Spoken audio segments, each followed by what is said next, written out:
welcome to Co-Video Corner. You'll see how I've made the effort today, and the reason for that is I have a guest joining me. When I started Co-Video Corner, or the idea of it, I thought to myself, well, what if somebody's already come up with that idea? So got onto the internet, had a little look, and in fact someone had. He joins me now from South Korea. Rob, hello. Hello.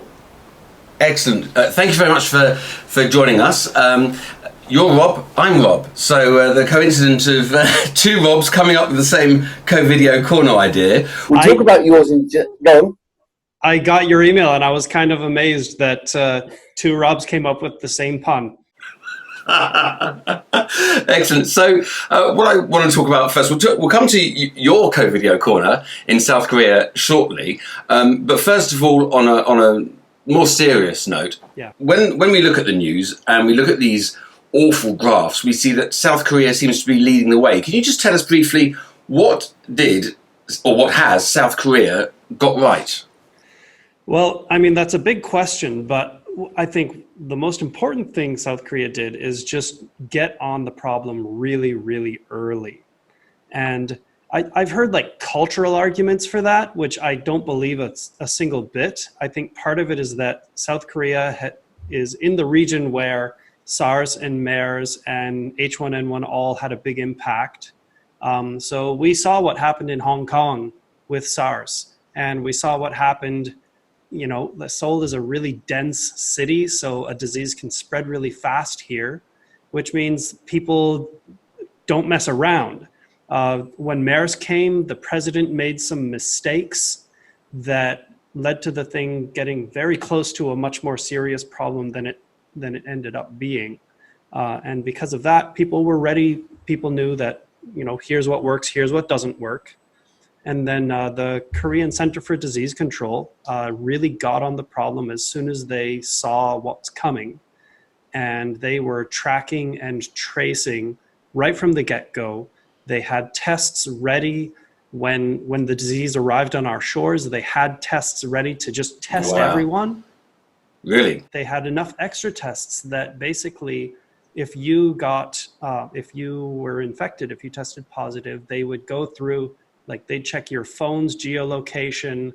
They would ask for your bank card, you know, your purchasing information to check which stores you've been to. And then they would use like CCTVs in those stores to check who'd been into those stores. Yeah. And really, like, I think the people who spread the disease are people who don't know they're infected. So Seoul's strategy, or Korea's strategy, has basically been just to find anybody who even possibly might be infected and get them a test and get them in self-quarantine or a hospital bed, so that the number of people who don't know they have it here is really low. Wow. I wonder if the problem is that we're just not used to, if you like, here, we're just not used to sort of the state taking that much sort of control. There have been complaints raised and concerns about privacy. And like this is during the MERS syndrome, there was a law passed about, you know, what kind of privacy, what the government has the right to look into and what it doesn't. Sure. So, you know, like one of my friends pointed out what the kinds of powers the state takes to deal with a crisis like this. You know, sometimes you need to deal with a crisis, but the issue is going to be once the crisis has passed, let's make sure they're giving all those powers up again. Now, onto the more light-hearted stuff, Co-Video Corner. Like you say, I couldn't believe it that not only somebody had come up with the same quip, but also your name's Rob as well. So tell me about your Co-Video Corner. I should probably warn anyone watching now, if you're not into kind of zombie movies, or just perhaps step away because it might be a little bit triggering. Rob, tell me, how did you get through, or how have you been getting through lockdown in Seoul? And tell me how you entertained yourself during this time. I have kind of a dark sense of humor. You're not wrong. I'm the guy who's like cracking jokes at a funeral if there's another person there who also has a dark sense of humor, like not around people who can't handle it, but that some people cope with stress and tension and anxiety by getting bleak or making Sure. existential nihilist jokes, because that's just how they handle it. So some people, when they're under stress and anxiety, they want to go rewatch like The Princess Bride or whatever movie that is for them, but for me, when I feel stress and anxiety, I want to go watch a movie where somebody else is feeling even more stress and anxiety than I am. And so what sort of movies would they be then, Rob?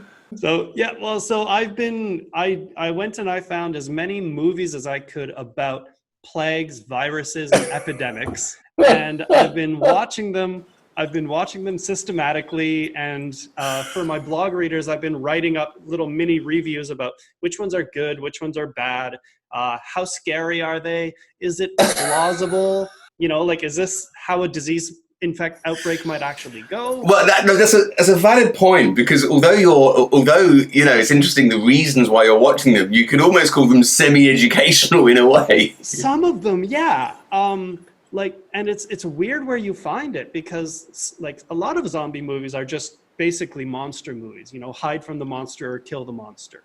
But then sometimes a zombie movie like World War Z, they really go into like how a virus spreads and what kind of host a virus is looking for. And so there's a little bit of epidemiology in there.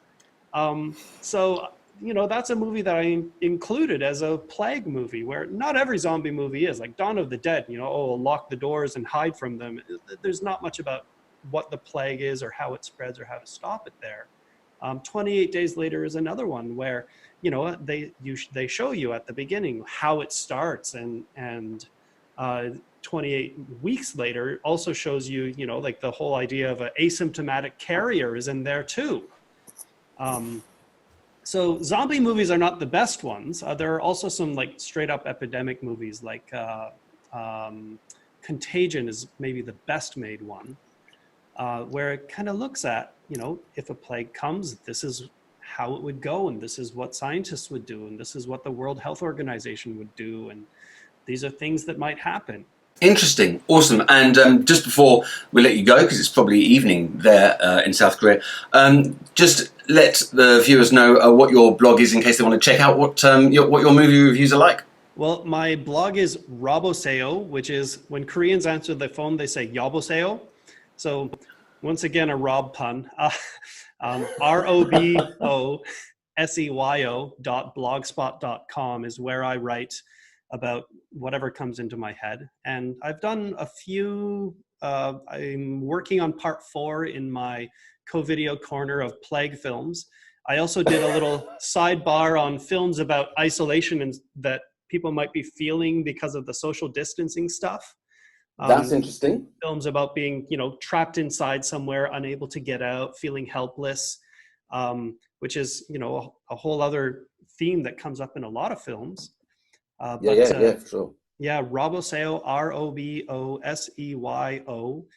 If you cope with stress by getting a little dark, then there's lots of great films for you to see, and watch some other people who are having a much harder time than you are. That's good advice. Rob, thank you so much for joining us from South Korea. That's all for today.